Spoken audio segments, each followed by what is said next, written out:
ایک شہنشاہ جب دنیا کو فتح کرنے کے ارادے سے نکلا تو اس کا گزر ایک ایسی بستی سے ہوا جو دنیا کے ہنگاموں سے دور اور بڑی پرسکون تھی۔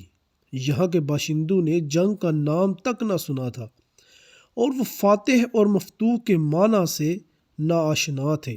بستی کے باشندے شہنشاہ اعظم کو مہمان کی طرح ساتھ لے کر اپنے سردار کی جھونپڑی میں پہنچے۔ سردار نے اس کا بڑی گرم جوشی سے استقبال کیا اور پھلوں سے شہنشاہ کی تواضع کی۔ کچھ دیر میں دو قبائلی فریق مدعی اور مدعا علیہ کی حیثیت سے اندر داخل ہوئے۔ سردار کی یہ جھونپڑی عدالت کا کام بھی دیتی تھی۔ مدعی نے کہا، میں نے اس شخص سے زمین کا ایک ٹکڑا خریدا تھا۔ حل چلانے کے دوران اس میں سے خزانہ برآمد ہوا۔ میں نے یہ خزانہ اس شخص کو دینا چاہا لیکن یہ نہیں لیتا۔ میں یہ کہتا ہوں کہ یہ خزانہ میرا نہیں ہے کیونکہ میں نے اس سے صرف زمین خریدی تھی اور اسے صرف زمین کی قیمت ادا کی تھی، خزانے کی نہیں۔ مدعا علیہ نے جواب میں کہا، میرا ضمیر ابھی زندہ ہے، میں یہ خزانہ اس سے کس طرح لے سکتا ہوں؟ میں نے تو اس کے ہاتھ زمین فروخت کر دی تھی۔ اس میں سے جو کچھ بھی برآمد ہو یہ اس کی قسمت ہے اور یہی اس کا مالک ہے۔ میرا اب زمین اور اس میں موجود اشیاء سے کوئی تعلق نہیں۔ سردار نے غور کرنے کے بعد مدعی سے دریافت کیا، تمہارا کوئی لڑکا ہے؟ ہاں ہے۔ پھر مدعا علیہ سے پوچھا، اور تمہاری کوئی لڑکی بھی ہے؟ جی ہاں۔ مدعا علیہ نے بھی اثبات میں گردن ہلا دی۔ تو تم ان دونوں کی شادی کر کے یہ خزانہ ان کے حوالے کر دو۔ اس فیصلے نے شہنشاہ کو حیران کر دیا۔ وہ فکر مند ہو کر کچھ سوچنے لگا۔ سردار نے متردد شہنشاہ سے دریافت کیا، کیوں؟ کیا میرے فیصلے سے آپ مطمئن نہیں ہیں؟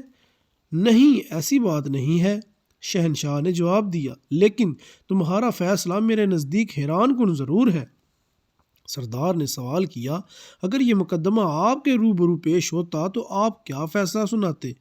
شہنشاہ نے کہا کہ پہلی تو بات یہ ہے کہ اگر یہ مقدمہ ہمارے ملک میں ہوتا تو زمین خریدنے والے اور بیچنے والے کے درمیان کچھ اس طرح کا جھگڑا ہوتا کہ بیچنے والا کہتا کہ میں نے اسے زمین بیچی ہے اور اس سے زمین کی قیمت وصول کی ہے، اب جب کہ خزانہ نکل آیا ہے تو اس کی قیمت تو میں نے وصول ہی نہیں کی، اس لیے یہ میرا ہے، جبکہ خریدنے والا کہتا کہ میں نے اس سے زمین خرید لی ہے تو اب اس میں سے جو کچھ ہے وہ میری ملکیت ہے اور میری قسمت ہے۔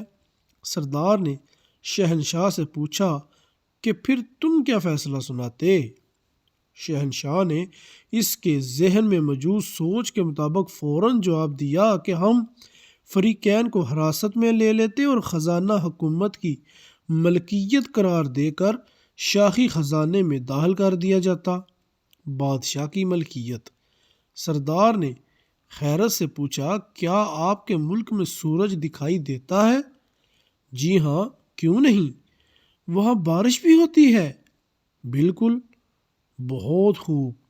سردار حیران تھا، لیکن ایک بات اور بتائیں، کیا آپ کے ہاں جانور بھی پائے جاتے ہیں جو گھاس اور چارہ کھاتے ہیں؟ ہاں، ایسے بے شمار جانور ہمارے ہاں پائے جاتے ہیں۔ اوہ ہو، میں اب سمجھا۔